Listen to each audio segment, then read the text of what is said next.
Hey, everybody, welcome. Tonight on our third episode of Writer versus Artist, we have Chuck Pineau, the writer-creator of Ashes and Iron. And we also have the wonderfully famous Kyle Willis, an artist who says he's so big he doesn't need to promote anything. We're going to make him fight right after this.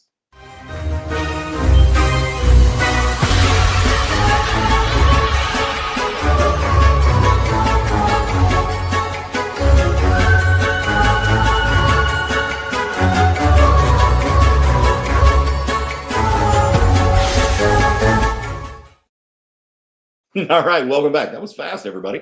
Welcome back to Writer versus Artist. I'm your host, Rich Davis. My co-host, Les Garner, he's going to be joining us here in just a few minutes. He is, speak of the devil, and he shall appear. What's up, Les? Yo, dude, what's going on? Oh, not much, man. Sitting here listening to the rain on the top of my metal roof, which, dude, I'm sure you know that is relaxing as all heck, man. Oh, yeah, man. I grew up with a tin roof. Yeah, I'm living at my grandparents' old farmhouse right now, and remembering a lot of country stuff that I'd forgotten over the years. So, you ready for this? We got Mr. Chuck Pineau and Kyle Willis on tonight. Me and you, we got to make them fight, Les. You think we can do it? All right.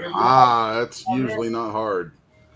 I'm gonna be sitting here working on a little sketch because just so you know, I've been doing some Frazetta tribute pieces lately, and it got me in the mood to doodle some Conan. That's what I'll be working on while we're doing this. So who is that? Here we go. That's Les Garner up there. All right. Is there a way we can see less of his face? Hey, I put the important stuff on screen. That's all. Good Lord! Now, if you want more of my face, I'll have to start an OnlyFans. Hey, what's up, Mr. Note? Somebody's got something going on in the background there. Who's watching TV or something? Or is I it? have dogs barking way in the background, but if you don't hear dogs, then I'm good. No, it sounds like someone walking back there. Well, I do have somebody running a Whatnot show on the other side of the room. Oh yeah. That's probably what it is. Okay, no worries. Is it? We will. We'll get around that. Hey, what's up, Kenneth? How you doing? All right, guys. So Just mute me. What's up? Just Yeah, we mute can me. probably mute you, and you can just sit there. You can sign to us or like write little notes to the answers to the Yeah, I questions. wish I could. I don't even know. All right, well, we'll get around that. So, folks that are joining us, this is our third episode of Writer versus Artist. So I know we're picking up new audience members every single day. But if you guys aren't familiar with the format, we're going to get the blah, blah, blah cupcake shit out of the way. Sorry, stuff out of the way early. We're going to let Kyle and Chuck talk about some of their projects that they've got going on. And then we're going to cut through all that crap, and we're going to ask them some really, really difficult questions. We're going to put them on the spot. And we want real answers, guys. None of this, canned, fluffy, oh, everybody's great, I love everyone. That's not that. We don't want that. Okay. We want to know. You don't have to name names, though it would be great if you did. But we just want to we want to know about the most difficult people you've had to work with.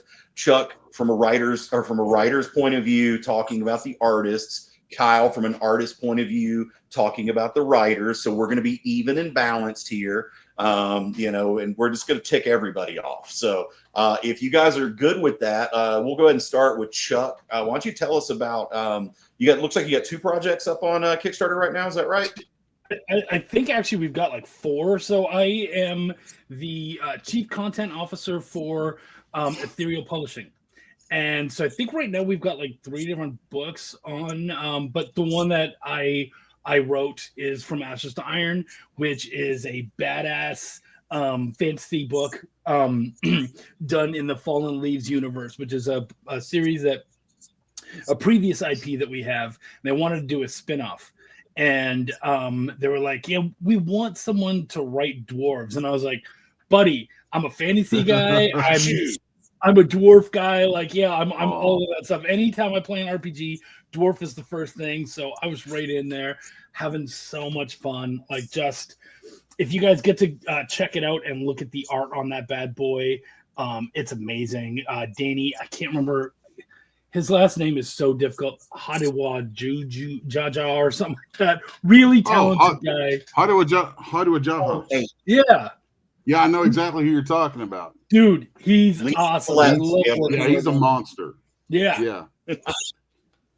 And so first question. go ahead. Chick dwarves.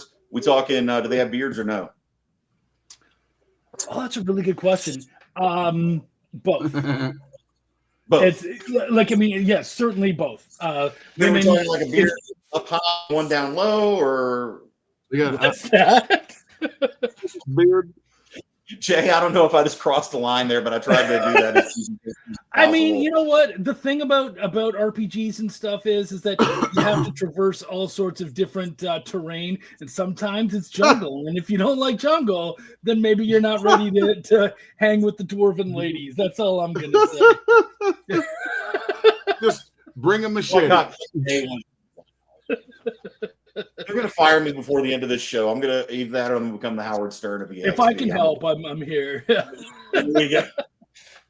You should work that into one of your books. That'd be kind of funny. Right? I may jest. Honestly, I may jest. All right, so you're gonna be able to give us some really good dirt because you're a producer, so you know names, man. You know all the details. So this is gonna be fun, man. Just remember, I'm not gonna let you go. Not gonna let you get away with that. I know cupcake. and I'm such a I love to walk on the fence, so I know you're gonna make this difficult, and I'm interested. I saw that look in your eyes. You went, "Oh no, what did I get into?" I have to be a dick. Oh, okay, all right. I hope by the end of this podcast, you still have people on both sides who want to work with you. I hope That's so. All right, let's bring Kyle on. And Kyle, I know you got some really hot stuff going on right now, man. We talked a little bit yesterday, which I'm so stoked about what you got in the works. So tell us about it. Oh yeah, we're at $15. Well, at any given time, I'm doing like a million different things. Right now, I've got 4 different books in different stages of development, and I'm also trying to put together a toy line. So I've got more than I can handle. So my biggest problem is I don't have enough me to go around, so I need to hire more staff. Because owning a brick and mortar comic shop, in addition to trying to be a creator on the circuit, it's a weary. I'm very road weary. I'm in the middle of a 6-month hiatus from the road after 3.5 years of being on the road at least 1 weekend a month. For 3.5 years, just killing myself. It's hard, man. Especially when you got the brick and mortar. I can relate to you on so many levels. And sometimes it feels like you're living out of a suitcase, and then you're on the road. You're having to deal with all the crap back at the shop, and it's like you don't sleep, man. You just don't. That's just really the way it is. Thankfully, I've got a great partner, and she runs the shop, now, so that I can step away and play artist. But come March, with the kickoff of MegaCon, I'll have four shows in 23 days between Orlando, Florida, and Concord, New Hampshire. I'll be driving, my way up the East Coast, pushing. You go to MegaCon and then okay, yeah, that's right. You're down there. I'll be at MegaCon, and then the following weekend I'll be at the same weekend as C2E2. I'm going to be at the Sumter comic show that Charlie Sides puts together, and then on the 4th of April I'm going to be doing an in-store signing at a comic shop on Long Island, and then the following weekend, the 10th and 11th, is the Old School Comic Show by Little Giant Comics up in Concord, New Hampshire. I'm actually picking up Bob Sharon and driving him to the show. It's kind of fun. I can't wait to have some conversation. Yeah. That's gonna be cool. For those of you out there who might be like, "Oh, 4 shows in 28 days, that's not a big..." No. 4 shows in 28 days is ridiculous. First off, if we're just talking about you being on the show floor, that's 10 days. So you're already almost halfway. You're more than a third of that. Now we're also talking about travel, and we're also talking. You also need to chill out after all that. Dude, I'll spend one night in my own bed in that 23-day I span. I'll believe spend it. one night in my own bed. Believe it. Wow. After Let's get- MegaCon, I'll stay one night in my own bed, and then I'm on the road. That sounds like life in a band. Yeah, or wrestler. Seriously, Except The we don't get difference- near as many chicks. The difference is I enjoy being on the road and being solitary. So when I have to have staff with me, 9 times out of 10, I'll drive to the show and I'll fly my staff up. So I can enjoy my alone time. Nobody can ask me for a remark or a fucking upgraded signature the time that I'm on the road. And as horrible as that may sound, I just, I really look forward to, like, when I drive to San Diego Comic-Con and back now from Jacksonville, Florida. And, wow. It's That's amazing a 2 weeks. I hit as many comic shops as I can on the way out there, and I blog about it, which helps the SEO of my website, and I just have a good time. And this year on my way back, I stopped almost every time I stopped. I was in a different city, and I was able to run online streams, either eBay Live or whatnot shows with different people. Clutch Comics in Vegas. I stopped in Glendale, Javon Jordan, we ran a show and got a little Airbnb with a pool, made enough money during our live stream to pay for it, and then some. So it can be fun. But it's what you make of it, for sure. Yeah. It could be awful, but I don't want to be one of those folks that's at the con, on the con floor, and they're acting like it's a chore to be there. I'm delighted. I'm a screaming 12-year-old when I'm on the con floor. I'm grateful that anybody wants to walk up to my booth and purchase something of mine. It blows my mind. That's how it ought to be, man. I mean, people who are at those shows and who come up and give you a moment to look at your stuff and all that, for me, those are people who pay my bills. And I'm just like, I see them coming. I'm like, I love you. You don't know it, but I love you because I know you're going to give me money and you're going to help me pay my rent. So that's the worst mistake I see a lot of people make at cons.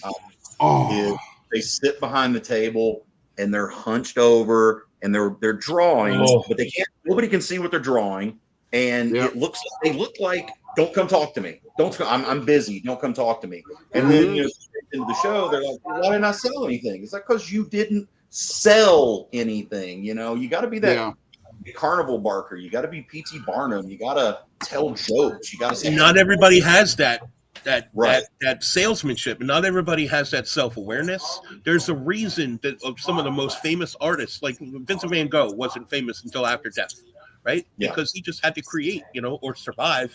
You know what I mean? He didn't really, outside of writing a story so he could get high. He didn't really look at his craft as a commodity to be bought and sold. He didn't have that business savvy, and it was someone that came along after he died. Was like, oh, I can market this. Let's put this together.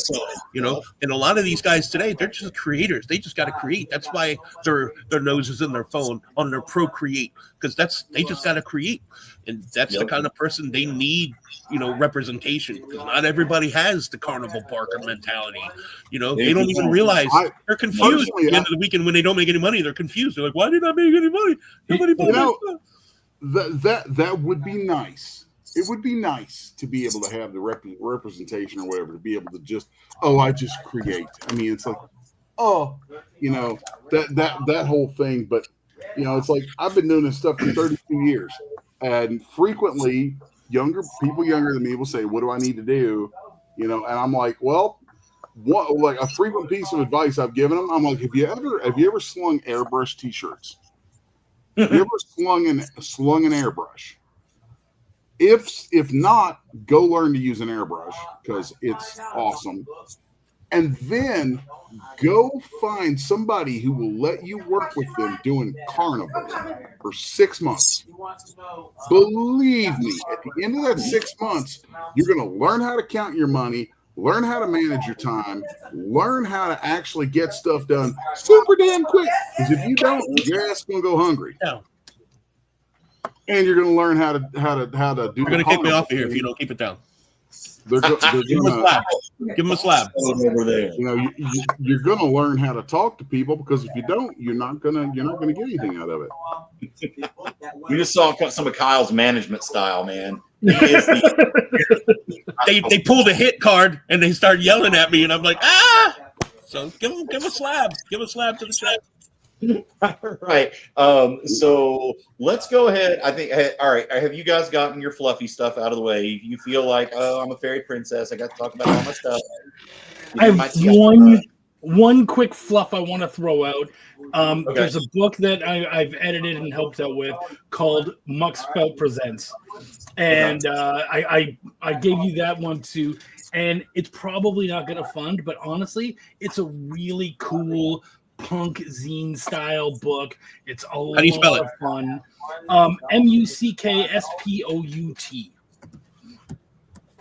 Muck Spout Split. And Jay just put it up in the comments. So, guys, he said it's not going to fund. We need to help change that. So, if you're listening out there, how far away is it? Like how much? I think it's like 35%. Like I think it's a third in, and it needs $1,253. Yeah. All right. How much time you got left on it? I think just days. 14 days. Yeah. 14 is it 14 days? Oh, okay. 14 days. You know, we got SF and Unknown and some other folks out there. They're going to drop some coin on it. I know because I just put them on the spot. And they're good. They're good people. So they'll go pledge, and I'm going to go pledge at the end of this, and we're going to see if we can't get you there because you know, you put a whole lot of work into it, you put a whole lot of money into it, and then you do that Kickstarter and it falls short. You know, that's cool, man. No, we need to help these guys out. So guys, I'm sure they'll appreciate that. Jay's got the link for Muck Spout. You're $10 closer. I just backed it. So. You're the man. Thank you so much, Kyle. There you go, Kyle. Yeehaw, man. Everybody out there watching this, if you just go contribute $10, you too can save a comic at risk. When Sarah McLachlan comes on, yeah. Oh, 14 hours to go. Forgive me. Is that 14? Yeah, that's why I was like, it's not looking great. 14 hours. I had already kicked the pledge button, and I only saw 14 for a second before I went to the next page. It's all good, man. Like either way, you know, at least we can get it closer, and then, you know, when they decide to do it again, they'll have more people that they can. Chuck, familiar. Who's that artist? That artist looks familiar. On that green screen behind you. And then drop in Arms of the Angel really low and guilt people into backing it. Because nobody can say no to sad animals or starving kids. So you know what? You need to get starving kids riding sad animals like horses. And after that, I think our next book that we do a Kickstarter for should just be called Sad Animal. What'd you say? Something sad animals and sad animals and hungry kids. There you go. Yeah. You know what? That book would probably make a whole lot of money, and then we could parody salads for others. I like money. I'll draw that. I'll draw sad animals and hungry kids. And then if we get some NSFW covers on that thing, it'll sell. Okay, now it's starting to get kind of Epstein. It'll be sexy pets. Sexy pets. It's all good. I just went literally straight to hell. Did not pass go. Did not collect $200. I'm getting ready. We're leaving the fluffy shit, right? So I'm doing what I got to do. Yep. And that's the mentality. Do what you got to do. But there's some lines. Yeah, somewhere out there right now, there's a sick furry who's really excited. Yeah. This Chuck guy really gets me. No, please don't say that. Please don't say that. All right. Let's get into, I think we probably got about 10 minutes before our first commercial break. So I think that's enough to tick each other off just a little bit. So Kyle, I know you got a lot going on. So let's go ahead and get you that first question. What do I want to ask? All right. When you get a script, what's the fastest way it can make you roll your eyes?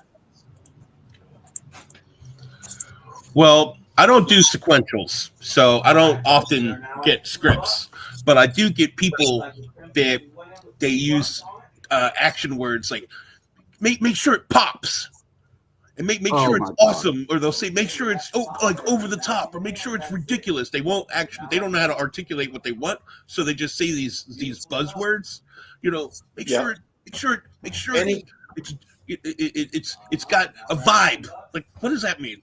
Like, what kind of vibe? Writer, who doesn't know how to express what he wants, really, are you a writer, or are you just playing around? Like, I mean, come on, a writer should be able to communicate to their artist what they want to see.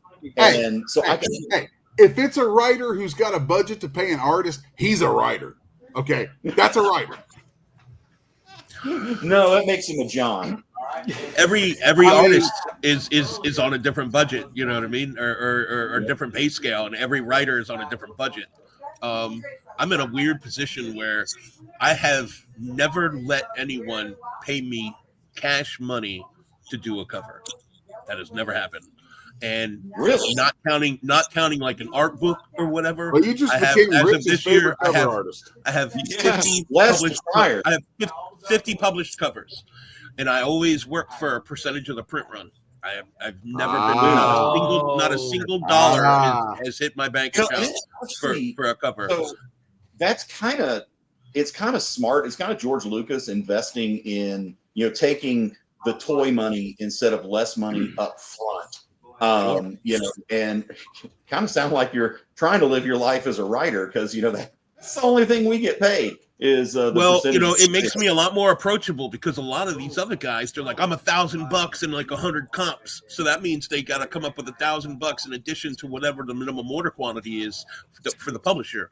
It could be 1,200, or if it's Marvel, 3,000. IDW between 500 and 1,200 books.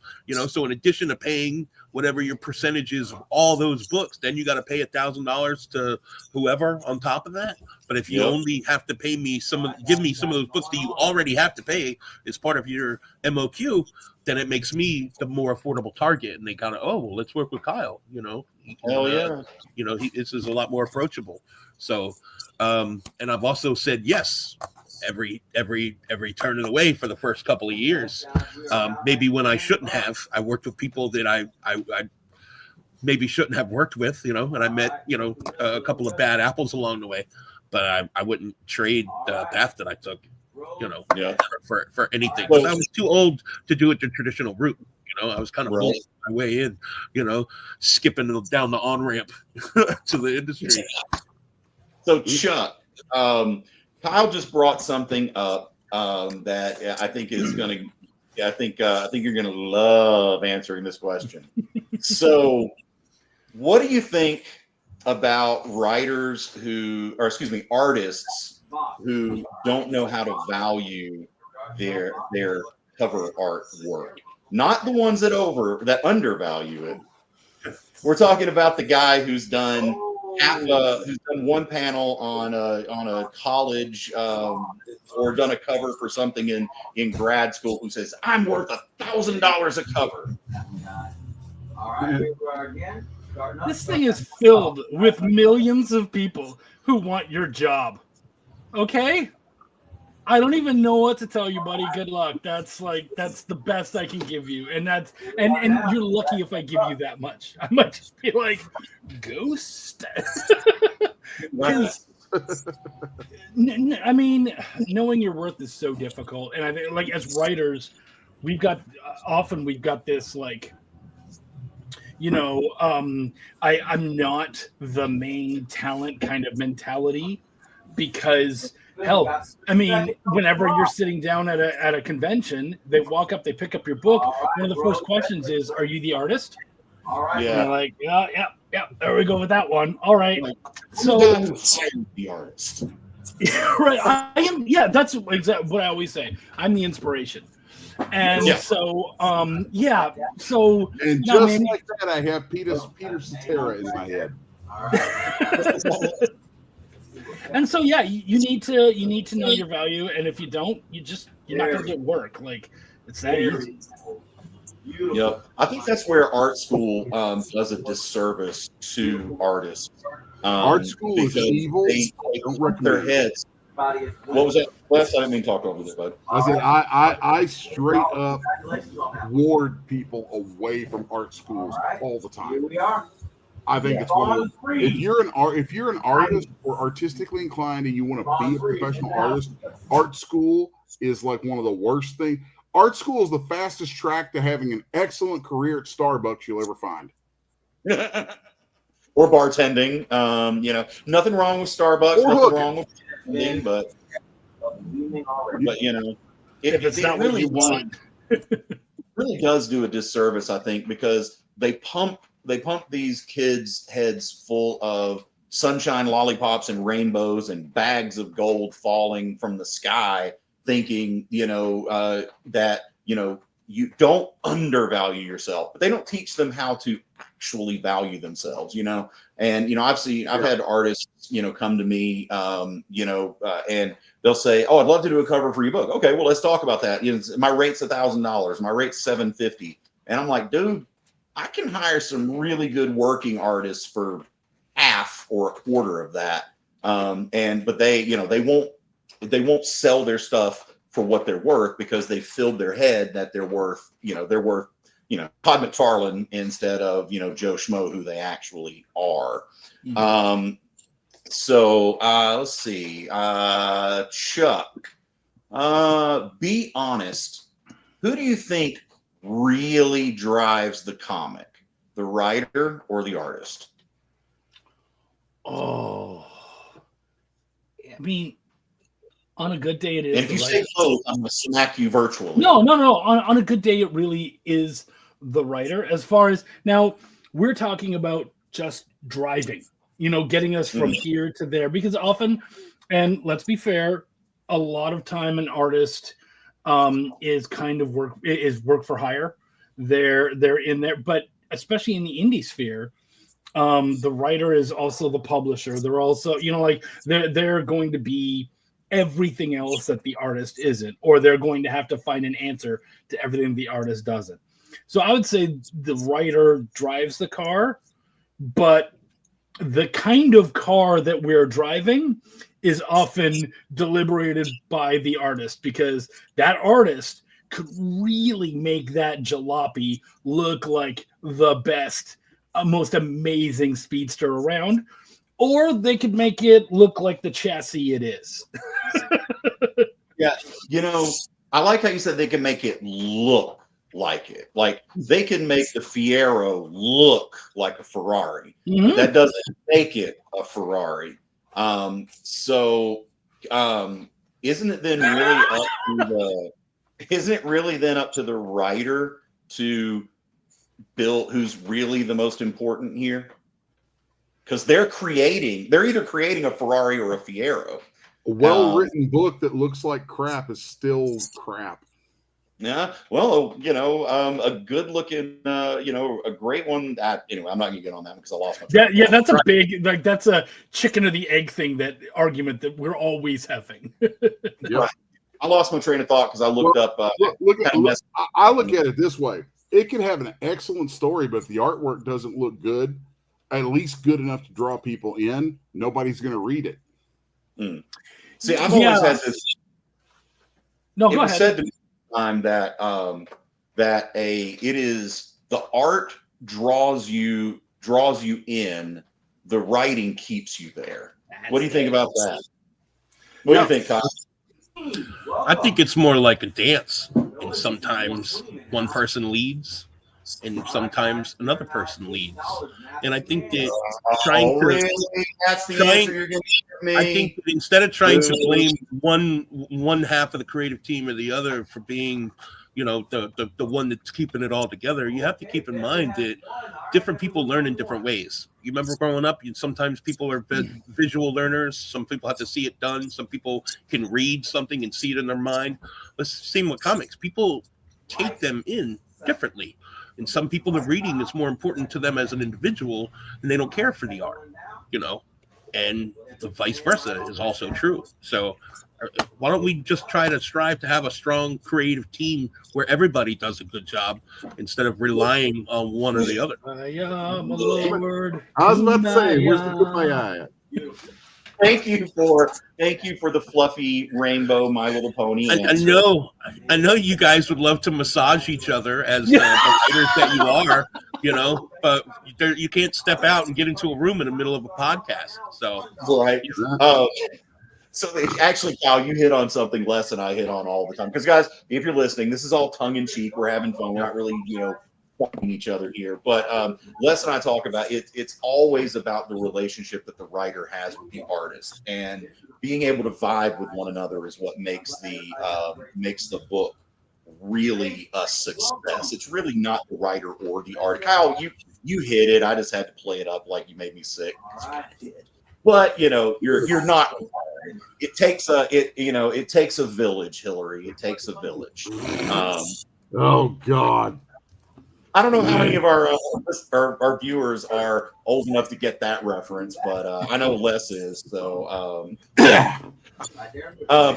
never date a tennis player. Love means nothing to them. So that's our first terrible dad joke that Jay just told. That means we're going to take a commercial break, and we'll be back right after this. Symphonic verses, Nocturne's romance. A song of romanticized darkness, dreaming death by sleep.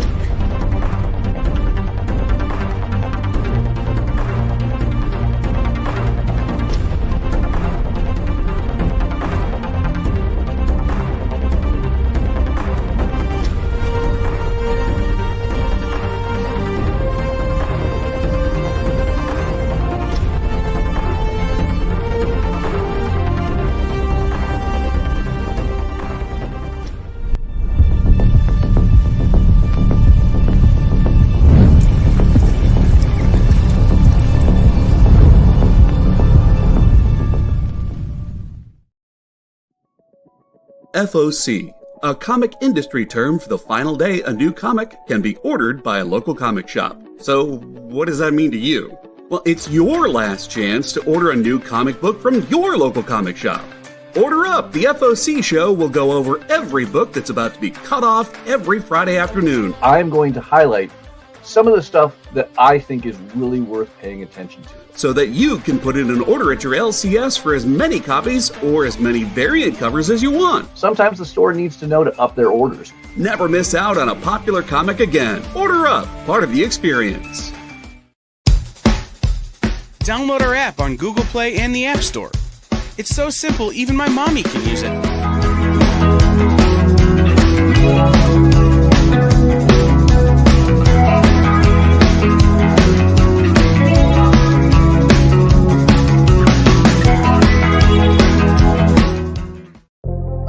In a world where you hit like and subscribe on our YouTube channel, that'd be really great, thanks.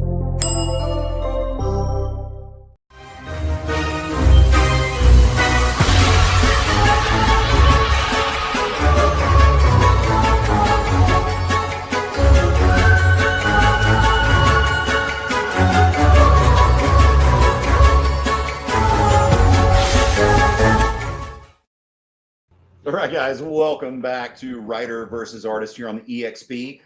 Whether you're listening to us on YouTube, Instagram, Facebook, Twitch, or wherever you are, and however you're listening, thank you for making us part of your day. Hopefully we're making you laugh today, because that's the goal here, pitting these writers versus the artists and getting into how a comic book is made. We've got cover artist Kyle Willis. A cover artist doesn't really cover what he does. He's a producer, an entrepreneur, all kinds of crazy stuff. And you know what? I just found out Chuck is the same way.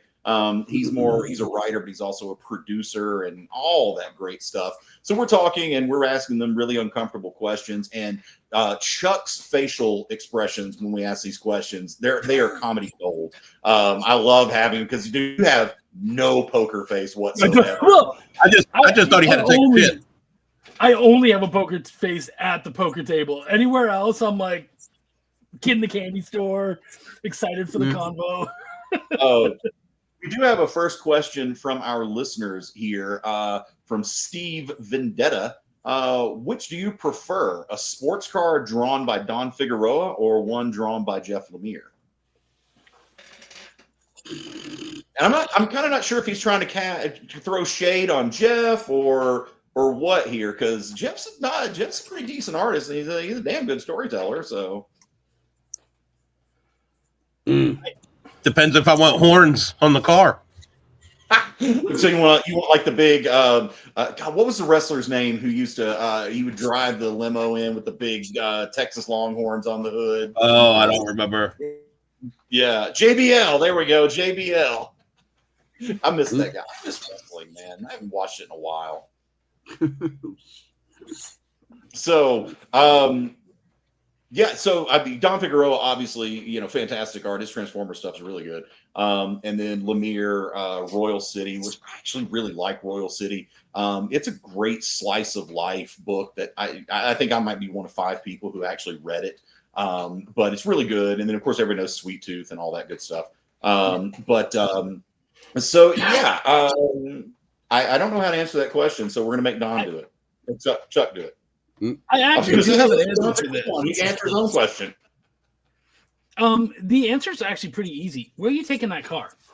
Because like, if I'm going on a battlefield, I want a Humvee. I want a Jeep. I want something like that. If I'm racing, I do not want those. So really, it's like, what kind of a story are we telling? What car is this? So if I'm telling a superhero book, yeah, Lemire might not be the guy I'm going to. I'm probably gonna go for a Figueroa. But again, if I'm going for some slice of life, I'm going for something a little more artsy. Lemire is definitely someone I'm gonna aim for. So it, again, when someone's like, when people are talking about, this artist sucks. No, maybe that artist just isn't for that project. Like, that's a part of the producer aspect that a lot of people don't think of, is that a great artist does not mean they're going to do great work on your book, because they might not be attuned to what you're doing. Oh, sports car? Yeah, then you're probably talking Figueroa. Okay. Yeah. Fair enough, Steve. Fair enough. Yeah, no, I totally get you there. So let's get, we kind of hinted on it before. Let's hit it hard. Can great art carry a crappy story? Well, it becomes a picture book at that point, doesn't it? Right. And carried Spider-Man when Todd McFarlane took over, created Spider-Man. Right. All right, and let's flip that question. Can a good story overcome terrible art? It's tough. I think it's harder for good story to carry bad art than it is for bad art to carry good story. And I know that's a little anti-writer, but you just said the same thing forwards and backwards. Yeah. Oh. You need a minute? Yeah. click. I think it's harder for a good story to carry bad art than it is for good art to carry a bad story. Ding ding. Yeah.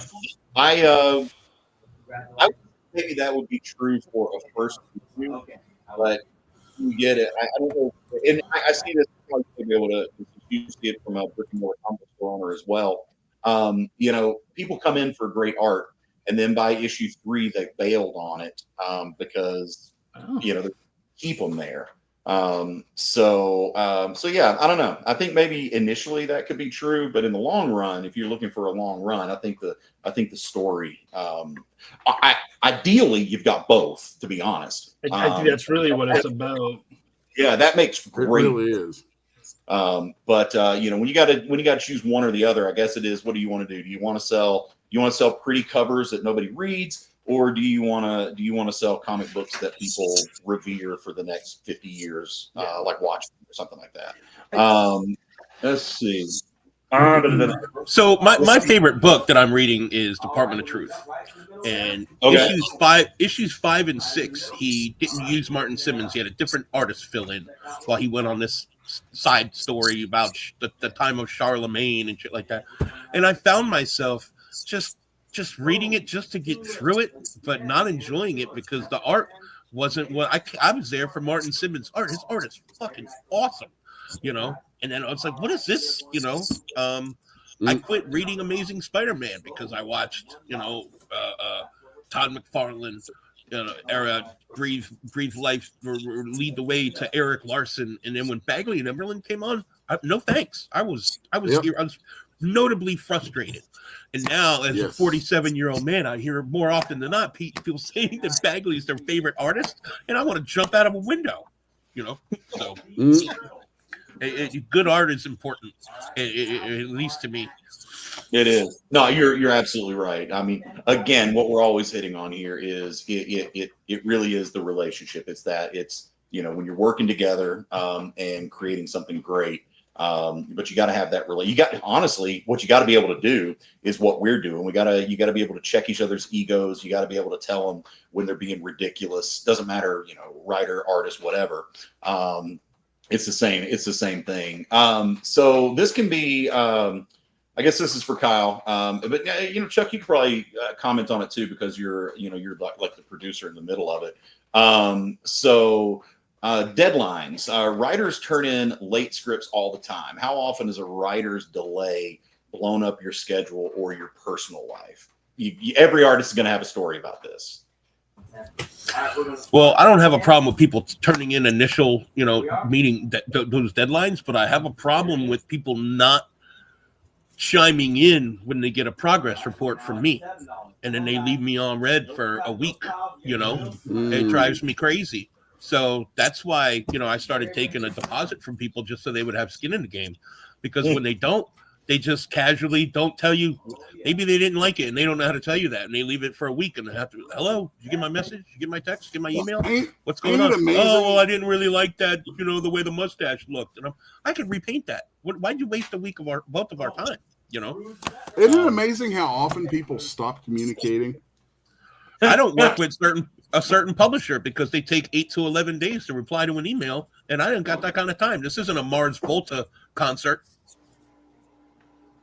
It's right. crazy. Yeah. Communication is absolutely, if you don't have it, everything falls apart. It really does. Literally living in the era with the absolute most communication possibilities humanity's ever seen. And I swear to God, sometimes I want to turn it all off and just have a landline telephone and be like, look, here's one line. You can call me. You should call me. And if you don't call me, I'm just going to do whatever and go right along, because you obviously don't care. Wait, Les, you're talking how do people call? Do they stand on the porch and yell or something, or do they have some kind of device that actually allows them to do that? It's called a telephone. A what? You mean is that? You mean like a strings? Send a raven. Okay, I'm gonna jump in real quick, and it's not even about this. I want you guys all to do, those of you out there who are regular listeners to the show, listen to Les. And Les, I mean this with the most respect and love, even though we've just met. Oh, God. You sound, I'm sorry, man. You sound like a redneck Kevin Smith. You dead on sound like him, but then you got that twang. Listen, when Les talks, I will wear that with absolute pride, because I hail from the absolute bowels of the deepest, darkest hollers of Appalachia. So, doesn't he sound like dead on a redneck Kevin Smith? It's insane to me. When I lived in New England, I actually hit Red Bank, New Jersey quite a bit, and the nicest people up there that I ever met were all in and around Red Bank. So I'm down with that. Redneck Kevin Smith. That's going to be in a promo for one of our. Please do. Our future books. We stopped by his show on the way back. No. If I'm a redneck Kevin Smith, then that makes Rich the Jason Mewes of this, and I just want to hear him say Snoochie. Hey, I'm okay. Can I get a noich? No, I'm okay with being Jason Mewes, because a lot of people out there have seen him naked, and I'm cool with that. Oh Lord, $15, little man. Put that shit in my hand. If that money doesn't show, then you owe me. Yes, I can quote the whole damn movie. That's why I'm not offended, because I love Kevin Smith. Oh yeah, same here. That's why I meant it with all the love in the world. But dude, they have movies down in the holler, folks. Dude, if it weren't for No, in all seriousness, and I say this all the time to people, and a lot of folks don't even believe me. Where I grew up at, I didn't have indoor plumbing until I was 11 years old. We could barely get a TV channel sometimes. So, I mean, and that's exactly why I ended up loving comic books so much, because comic books were my entertainment. They were like the entertainment that I had, and it was old comic books that I found in a barn.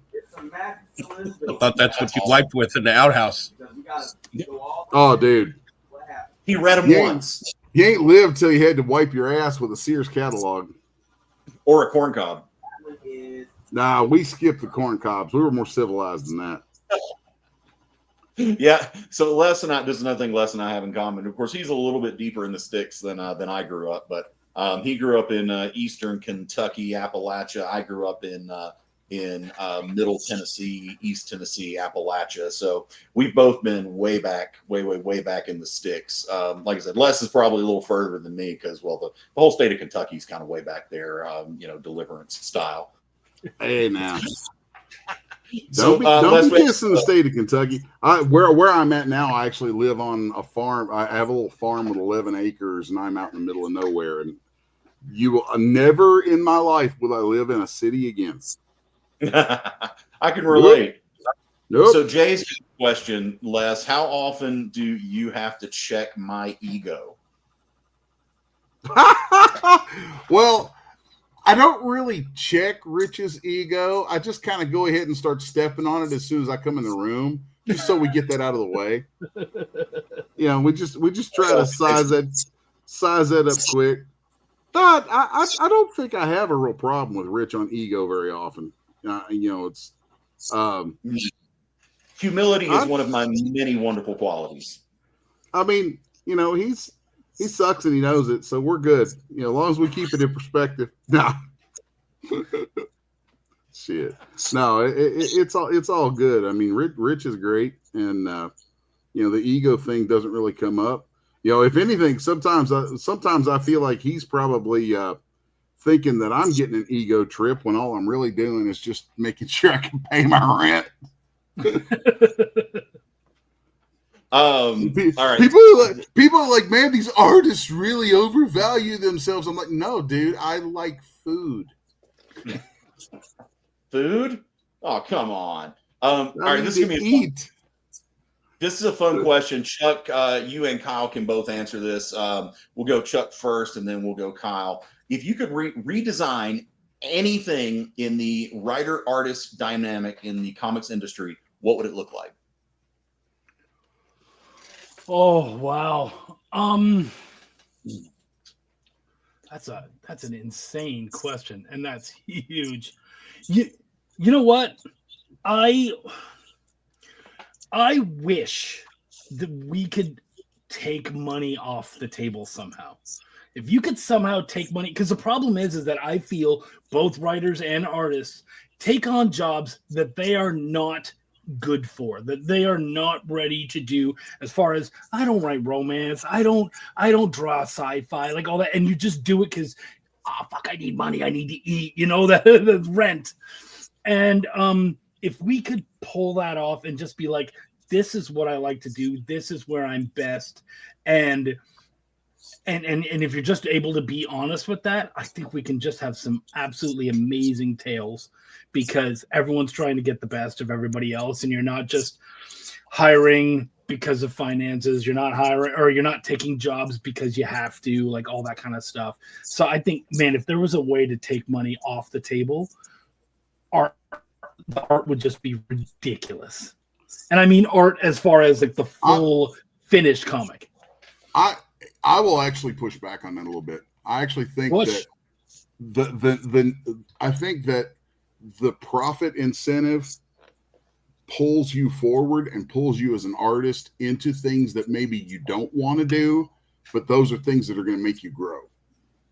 So, like, I think it's important, and I think it's important to. I personally value versatility. I agree, and so I like. On the one hand, it's like, I guess it would be kind of nice. It would be nice to not have to be concerned about it. But at the same time, that concern can go a long way towards actually motivating you to try and do better work. Yeah, that's true. I can see that, and I'm a hardcore capitalist like Les. That's another reason why Les and I get along well. Yeah.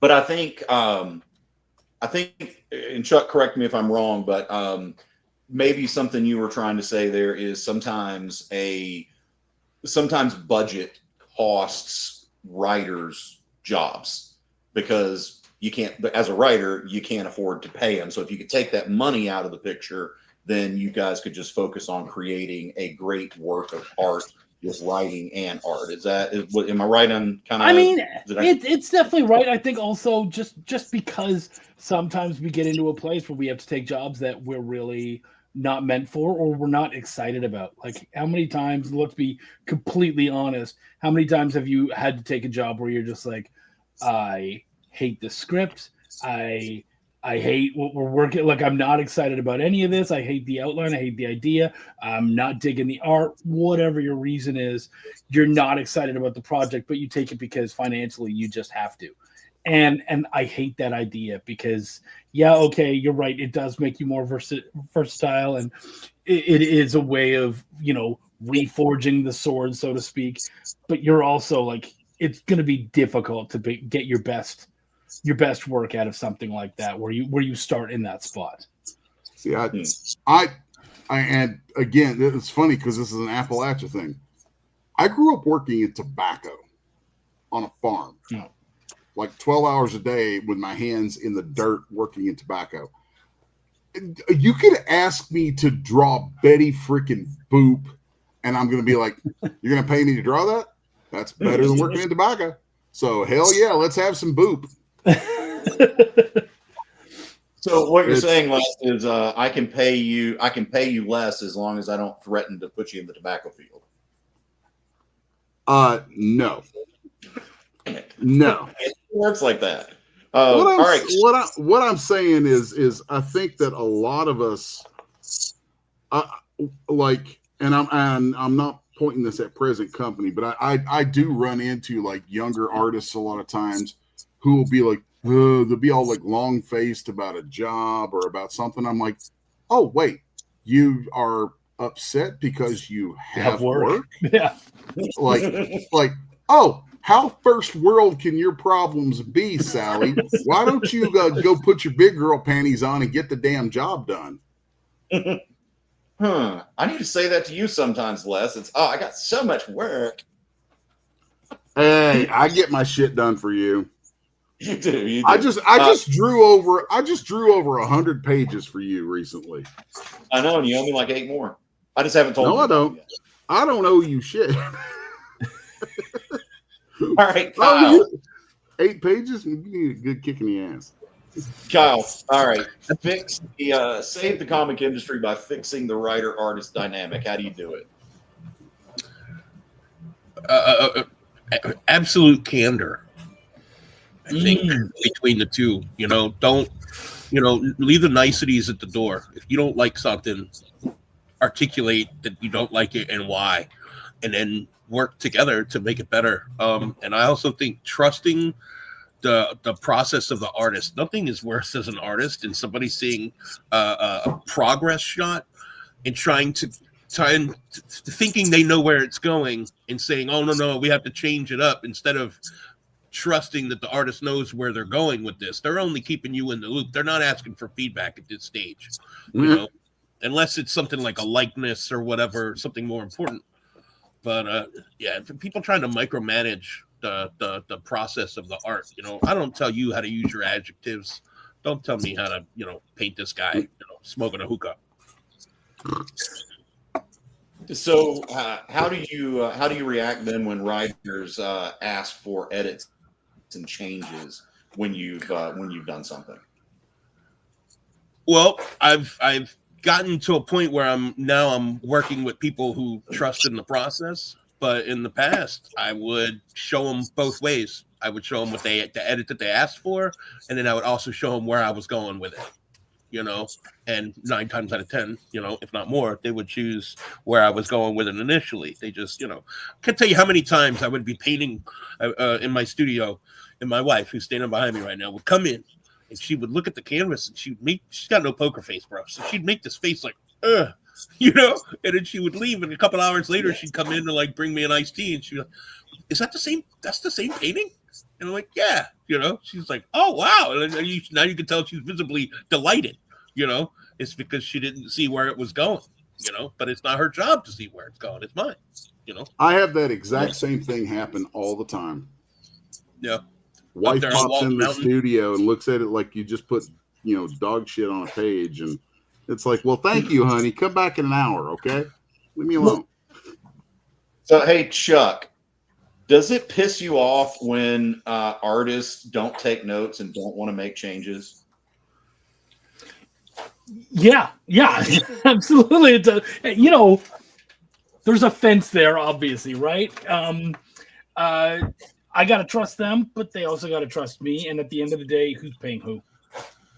And ding, ding, ding. You know, I know that sounds shitty, but you know, if someone wants something and you think it's gonna suck, I guess you're gonna draw something that sucks because that's what they're paying for, and it sucks. It blows, but. So Kyle, how many artists when you ask them to make an edit have done both?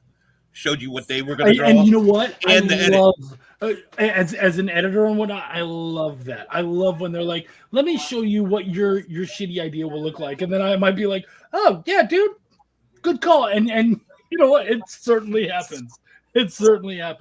But yeah, man, like the problem is, especially like, you know, as a writer, you've envisioned this whole thing, your headspace was in a certain area, and artists have, you know, or anyone who's working on the project, they have a different idea. They didn't read what you wrote from your point of view, and they also don't have like the headcanon and all the other shit that you didn't write on the page in there. So there's a lot missing, and there's a lot that needs to be filled in. But yeah, and Kyle, I love that idea, and I think at the end of the day, the best thing would be to work with people that you trust. I find the best art always comes from a team that has worked together before.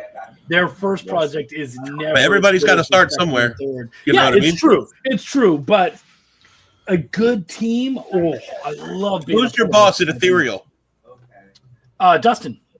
So Dustin, my first public cover was for him. Really? Mm-hmm. Okay, cool. On the Listener, #1. Yes. Yeah. Okay. All right. Hey, Kyle. What is the Rubicon, the line of demarcation? When is it too late for a writer to ask for a change in the artwork that you're doing for? Well, you show progress shots along the way, you know, mm-hmm. to avoid being past the point of no return, you know, right? And when you're creeping up on the end of the painting and they're like, "Oh, can you change this one little thing?" No, you know, I can't. I can paint it all over again, but that one little thing, you know, it just depends on the medium. You know, I've done a lot of mosaic work, and you're not gonna. No, you know, it takes way too many hours to put a mosaic together for you to decide that you wanted Bob Marley to have a joint in his hand and not in his mouth, you know, at the end of the line, you know. It just depends on how long it takes and how far in you are, you know. But if you've done your job and kept them in the loop every step of the way, you know. But I mean, there's been a couple of times where I've painted a whole piece a second time. You know, and as much as an artist might not want to do that, they're always going to do a better job the second time. You know, who's great at something their first time at bat. You know what I mean? They're always going to be better the second time as well. You know, except for you, clearly. I mean, you know, obviously. So, Kyle, how did, and we're going to do this, and we're going to go to the commercial break. So, Jay, I'm not ignoring you. So, how did it make you feel when Chuck said, "I'm writing the check, shut up and do what I said"? Well, there's a reason I don't work with him. I love you, buddy. That was good. It made me feel shit.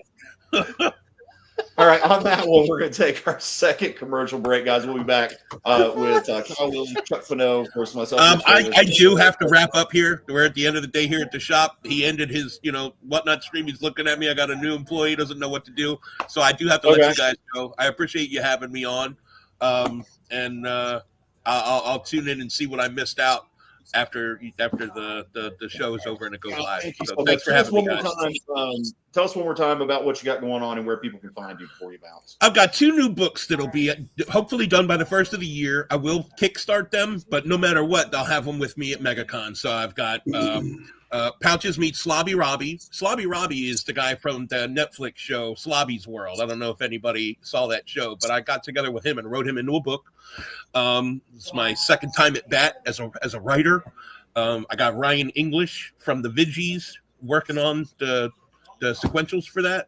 And then C. Michael Lanning is doing the sequentials on Grass to Mouth about a low rent dispensary in Florida, a chain dispensary. It's a play on words, clearly. I'm going to read that. It just, the title alone, man. I've only got the first 5 pages, and I already have the logo printed on rolling papers that are going to be an add-on on the Kickstarter. So I'm gonna have so much fun. Willie Nelson makes an appearance. It's gonna be great. So look forward to those. Follow me on all platforms at Art of Kyle Willis. The only thing I'm not on is Snapchat because I'm 47. Nobody should be on Snapchat at 47. So you guys have a great night. I love you guys. Have a wonderful evening, and I'll catch you out there. All right, Kyle. Thank you. And guys, let's go ahead and take that commercial break, and we'll be right back with Chuck Pineau. Sure, comic books are beautiful, but underneath, there's something more authentic and exciting. The original art. See the pencils, the lines, the shading, as if you were there in the studio watching the artist work. Getting a peek at comics' backstage is easy with the original art experience. All right, Friday night, guys. Thank you for being here. Could be doing anything. The fact that you're here means the world to me. Nick's pieces are always value priced with your budget in mind, for the beginning collector to the veteran. And this is gorgeous. You got Aquaman and Mira. Join the original art experience with Nick and our friendly crew of regulars, even if it's just to enjoy the art. Fridays at 7. It's all part of the experience. Whoa. Whoa. Did you miss it? Yeah, they can go by pretty fast. Let's slow down the footage. Welcome. It's time to skim some comics. Miles Morales Spider-Man, I will just tell you that Miles is very important in his role as a vampire. So it's fine. If you like Hercules, read it. If you don't like it, don't worry about it. It's fine. The art is still stunning.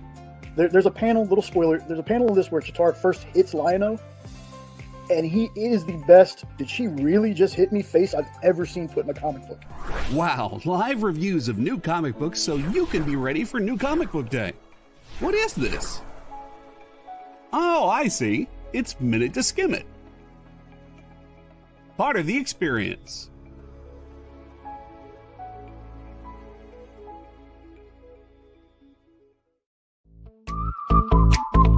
We know you probably get a lot of emails, but could you please make sure to sign up for our mailing list? We don't send a lot of emails, and we try not to bother you. We just want to give you the best information about all the cool stuff that's going on around here. Sign up on our website, theexplive.com.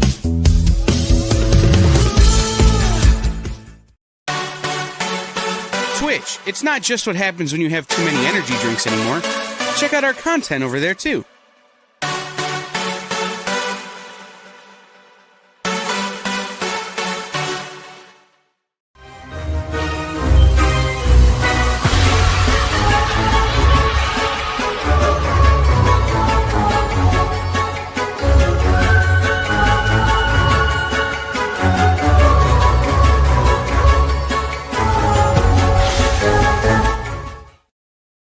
Welcome back, everyone, to Writer versus Artist. If you're just joining us, I'm your host, Rich Davis. My co-host there, Les Garner, is putting together a gorgeous sketch of Conan the Barbarian. We've also got Chuck Pineau, the writer and creator of of a lot of stuff. Ashes and Iron is currently on Kickstarter right now, and hopefully that's doing well. So Kyle Willis threw in the towel. He was terrified and intimidated. He could not handle one more second in the ring with our champion Chuck Pineau. Because I hope you really guys it did it. That It first was hour that with Kyle. I paid you remark that did it, I think. I can't handle this. I've been offended. What the fuck is this? All right.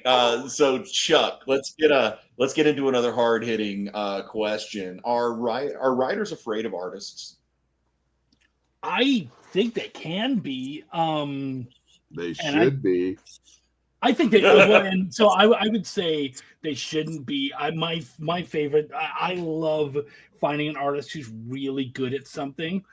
Let's take Belial for instance, which was my main series for a while there. My artist, the artist that I worked with, Greg Warrencheck, loves demons, loves that stuff, and so I was just like, I would write scenes after, once we felt our groove issue 1, and then we moved on after that. I would specifically write scenes and be like, this is the feel I want. This is the kind of stuff I want. Have fun. Do you. And he would just have a blast. And sometimes he would come to me and he'd be like, okay, but like, can you give me a bit more? No problem. Yeah, I can give you some bit, as much as or as little as you want.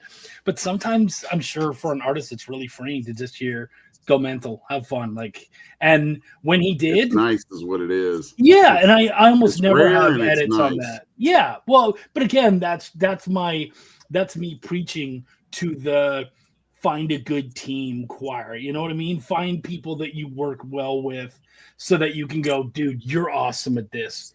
Go do that. And I love being able to do that, and I love anytime I find someone who I can do that with. So that's an important, like, that's just like a general secret to life success is like, put yourself in a position where you find people who are good at a thing and then let them do it. But do you find yourself, Chuck, censoring what you say, or just not saying things that you really want to say because you're afraid of the backlash, either from an artist or from just the general artist community?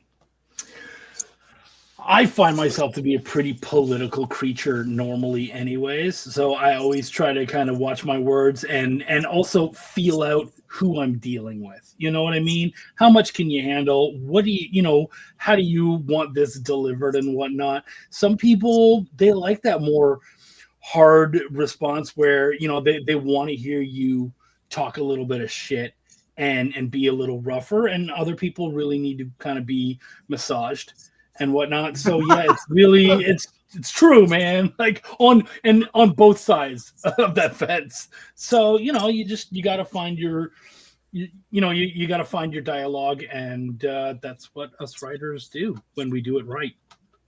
Okay. Do artists so when you meet them, you have to say, choose one, please and thank you, or choke me, daddy. It's not a bad way of going about it. Are you a top or a bottom? Like, is that what I should ask right away? Pretty much, yeah. So, Chuck, do artists have thin skins? I mean, that's a mass generalization. Can they? Absolutely, they can. So can writers. We all do and don't. See, there's another fluffy standing on the. You're not wrong, but like it's I would say in a sense it's I have no one to fight right now, so I'm trying to fight both sides. No, and see those overly generalized answers and things that's fun because that gets ratings. That's Howard Stern shock jock stuff, right? Trying to, So yes, we're speaking in generalities. I one time I saw I forget what medium it was on, but I saw I was reading a conversation, if you will, in a comic creators group, and there was a writer who had the gall to suggest that he worked as hard on a comic as the artist did. And I was reading that, and I was like, Didn't you write that? What's that, Les? I thought you wrote that. No, I don't think I jumped in on that, but I don't think I actually wrote it.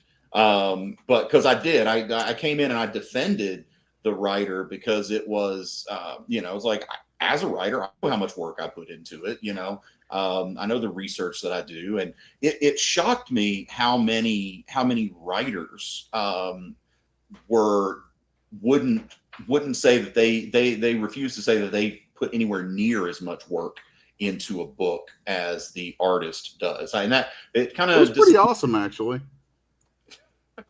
It disappointed me that readers have such low opinions of themselves. So, Chuck, as a writer, do you put as much work into creating a comic as the illustrator does? Oh wow. Damn, I don't. It's a tough answer. It's such a tough answer, because again, like, it depends on how much research I had to do on that project. I think the difference is that the work a writer does, so much of it is unseen, whereas the work that the artist has done, most of it is seen. Like, we see most of it. And so that's a really tough one. Really tough one. Mm-hmm. But so you're not willing to say work justice. I'll tell you my answer to that was, okay, write the words down, draw 144 angels. Now draw them. Right? So, which one's easier? Totally. So Les is talking. This is an actual conversation that Les and I have had. So guys, you really. And I will go back to this one every time. I know, but on my end, I had to research religious mythologies from all over the world to go to church, get different descriptions of angels, find out what their roles are, why they are perceived to, what their designs are, what do they look like, what do they do, how is their social structure put together. So, angel horse. Yeah, I love that. So, and I think Chuck, what you said there was, the artist, Les can show, I drew 144 angels on a 2-page spread. Yeah. Myself as a writer, I can't tell you that I spent over a week researching the different choirs of angels, and then the way angels are perceived in the apocryphal texts, also how they're perceived in Islam and other cultures, Hindu culture, Babylonian culture, things like that. I can't prove it. So, I will confidently say that Les and I worked equally as hard on creating that scene. Les's work was the mechanical, actually producing the beautiful page, which it really was a stunning page. And he really did. He got 144 angels on that page. I counted. Wow. It was freaking awesome. Well, now, let me clarify for just a moment. 144 angels flying in a figure 8 formation over a room that is a giant like ritual chamber. Like, I could go on and on about the stuff that was on this, which, here's the thing, as an artist, I'm like, okay, wise guy. And this isn't just like you, Rich, this is writers in general. I'm like, seriously, how much of this, one, can you actually see on the page? 2, is anybody actually going to look at? And 3, what bearing does it have to the plot? Now, it's cool. We did it. I did it. I do it. But I really wish writers would, frankly, a lot of times cut to the chase and make it trust your artists. Because a lot of times, if I'm, like you're talking about research, if I'm drawing a book, I'm going to have to do arguably the same research so that I draw the stuff correctly. So, or you could just he could tell you. We're both going to be in the research department on that quite often. And that's definitely something for me. Like the last one, I think the last 3 books I've drawn for people were all period pieces. Wow. I mean, like, I've got to do the research. Les, you just said something. I can see through Chuck's lack of a poker face.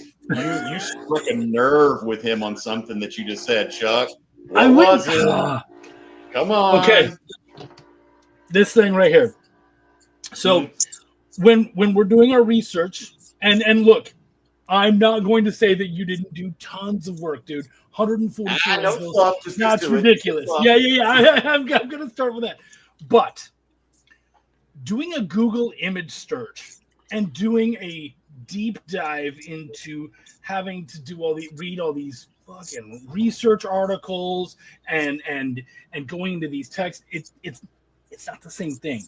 I'm not saying you're doing it's way more complicated than a Google image search, because I'm sure it is. I am being an asshole. like I can tell you how frustrating it is on a regular basis to like have to do a search for something, and then you get there and you're like, seriously, we have all this and there isn't at least one good image of this. Or you'll like, here's the fun part, say somebody puts, and this has happened to me, a specific type of horse-drawn carriage for a specific period and place in a book. And I know they've done the research, because writers brag about the research. They all do. So I know if I'm wrong, he's going to call me on it. Yeah. So that means I've got to look this thing up and find it and do the same research. And then if there's no images about it, I have to translate what he's read into a visual that is what he's thinking so that he's happy. And that sucks. Yeah. That sucks. The job that an artist has to do of frickin' mind reader on a regular basis, oh my God. That is probably my number one beef with writers in general, is how often it's like, well, I wanted something a little more like this. I call it, I say they get a case of what I call the I wannas. Well, I want to see a little more like this. I'm like, how many revisions do you want? Because revisions take time, and my time needs to get compensated for. If I'm not a partner on the book, now Angel Hunter, we joke about, because Angel Hunter, we're partners on that. Mm-hmm. You know, so I got boatloads of skin in that game. But on a book where I'm a hired artist, I'm like, come on, son, the clock's ticking here. Chuck, you said something in that got you about 2-3 sentences back. What was it? He has no. I actually there's a little bit of agreement going on here, because that when you were talking about that particular horse-drawn carriage, yeah, it's an asshole move for that writer to not send you a picture of that if they have a very specific move. It's an asshole move. Thank you, brother. And yeah. If I've already done the research and I know what that picture looks like, I should be including it in the script. That's an asshole writer move. Writers, get your shit together. That's something. Sorry, writers. Okay, writers. If you want to be able to take credit for doing the research, that's great. Show me your homework. Yeah. I agree. Show me your freaking homework, because I need it. And if you show it, you're going to save me the trouble of having to do it, make my job much easier, so then I can focus even more on giving you what you want. Chuck, how long? Or let me start with Les on this, since your image is up already. How long does it take you to draw a page? Me personally? Yeah, don't bullshit, because I know how fast you work. When I'm cranking out internal pages on books, I pencil and ink about 4 pages a day. Okay. So, Chuck, how long does it take you to research for 4 pages. That's a fair scene in a comic book. How long does it take you to do the research for 4 pages in a comic that you're writing? I mean, I don't even know. I just don't like. It really depends on the subject matter, how attached I am to it. Really, it could be minutes. It could be hours upon hours. I mean, it really just depends on how. Of course, if we're just talking writing, dude, I could bang out. The other day, I banged out 6 pages in like an hour and a half or something. I had to have something done. But was it good? I was happy with it. Yeah, I was happy with it. But I'd already done the research. I already knew what I was working on. You know what I mean? So that's the countless hours that we just aren't able to throw into it. Yeah, you didn't actually bang out the 6 pages in an hour. You just put what you had researched on the page. Yes. Yeah. So basically, with your words, you drew 6 pages in an hour. Yes. Okay. All right. There you go. There you go. Les, what do you think about that? I'd have to sit and think about that for a hot minute because, like, we ain't got time for that. No, because actually, because what he's saying about like him, he's saying, I'm assuming it's like 6 pages of comic book script, like page 1, page 2, page 1 through 6. Mm-hmm. Okay. I think that's. Writing that about an hour, to me, like, that's about what I expect a writer to be able to do. That's what I look for in a writer. It's what I like for a writer to do is be able to. What's up, Les? I'm liking that Conan in there. What's up? I'm liking that Conan in there. Good, man. Oh, thank you, man. I'm just giving the what's up because it's always nice to meet another artist who likes what I do. So I like what you do. Oh, he's out here poaching people. And Chuck, I think you hit on something really good there, because I've been hired to do some writing on things, and I'll tell them, like, yeah, I can bang out a 24-page script for you in half a day. Is it going to be good? No, it's going to be filled with tropes and cliches and dialogue, just the if you want something common, you're like, I just want something that's good enough. Yeah, I can write that for you in a couple of days. Yeah. If you want me to write you something good, or a couple hours, if you want me to write something good, you got to give me the time to research, the culture that you're writing about, the other things that have been written about it. The period pieces are hard, and unless you're absolutely right, they're hard for the artist as well. But it's a lot of times my thinking has always been the why is more important than the what. So yeah, got off on a tangent there, but Chuck, you look like I said something you wanted to talk about, so I did something right. No, you did. So here's my little hell on earth scenario for writer artist, and this actually happened to me, and I will name some names. It's not necessarily bad, but I will. So a buddy of mine contacts me. This is a bunch of years back, and he says, okay, so I'm doing some work for Antarctic Press, and I know that you wanted a writing credit with them. I said, yes, I would love that. And he said, well, we've got this cool sci-fi thing. They need I think it was 4 or 6 pages. And I was like, okay, cool. And this was, the timing matters. This was Thursday, just before dinner. Okay. So I said, all right, cool. Yeah. What do you need? And he goes, well, I need this. They need 6 pages. So we need a 6-page story done. And they need it by Monday. And I went, okay, so I have until Monday to have the script done. He's like, no, they need the whole thing, art and everything done by Monday. Nice. I went, whoa, okay, cool. He goes, so can you do that? And I went, screw me, can you do that? You're the artist.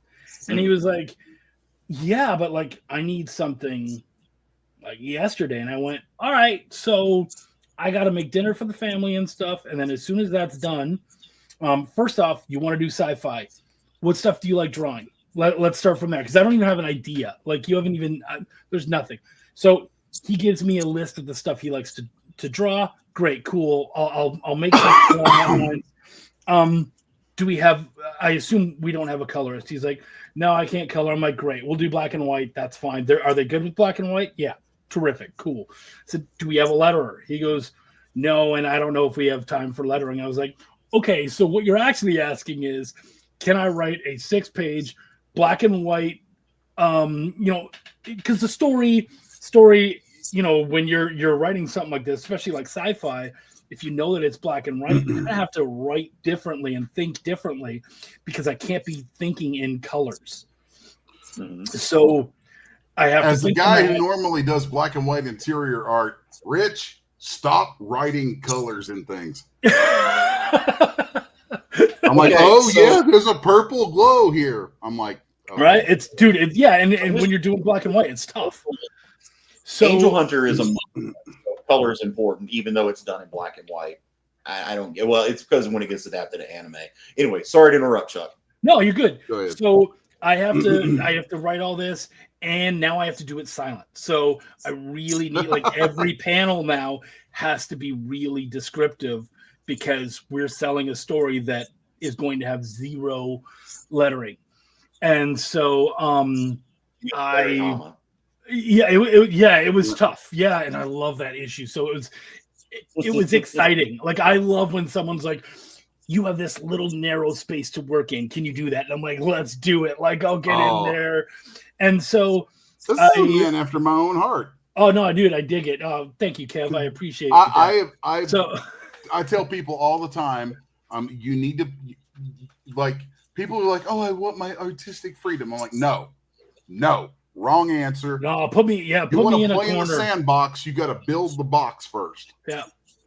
Put baby in a corner because I know what I'm working with, and sometimes I like having very little to work with because that's when you really have to start pulling out your own toolkit and playing around.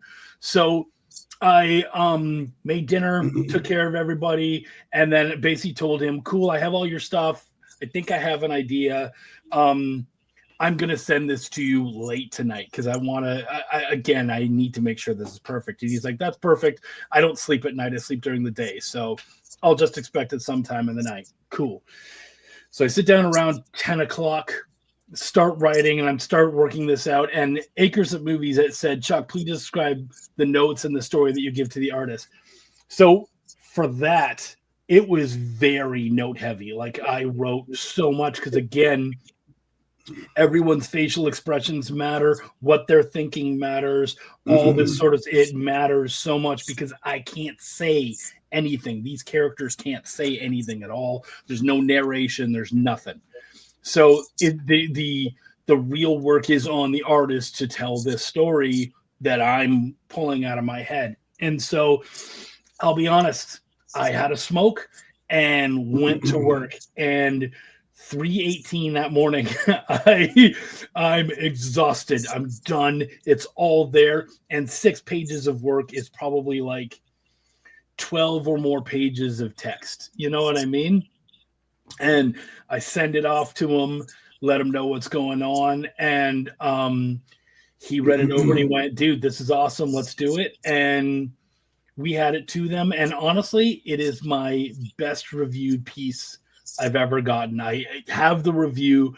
It's one of the few reviews of my work that I have up there to look back on because this person dug what we did so much. And again, no color, no lettering. It's just 2 guys and you're leaving it all on the page. And that's awesome. It was amazing. It's so amazing. If anyone can do like a 24-hour comic or something like that, like something where you just gotta do it, it's amazing. It was so much fun. I love having been a part of that. All right, Chuck, we're at time here. I'm going to ask you one more question, then I want to hear. We'll let everybody tell everybody about the stuff started right now. So, final question, gut punch question. If you could say one brutally honest thing to artists in general without sugarcoating a thing, what would you say?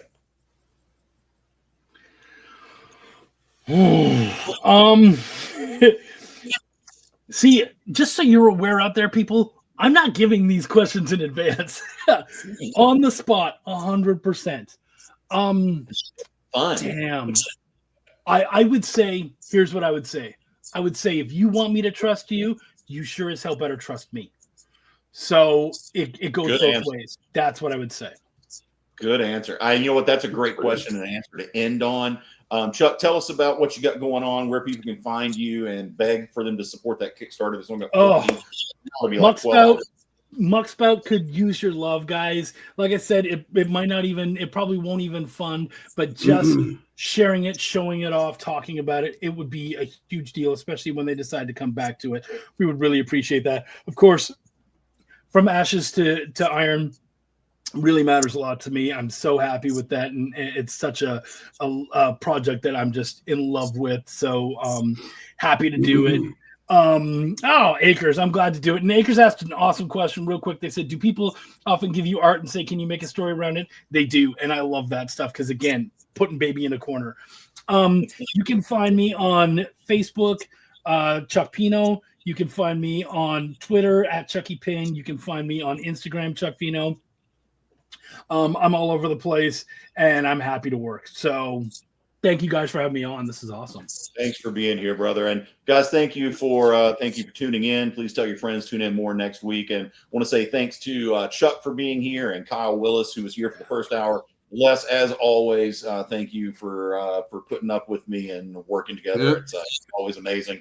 Guys, that's our show, Writer versus Artist. We will be back next Tuesday at 5 p.m. Eastern, 4 p.m. Central, our time, because Les and I are on Central time now. And guys, thank you so much. We'll be back next week.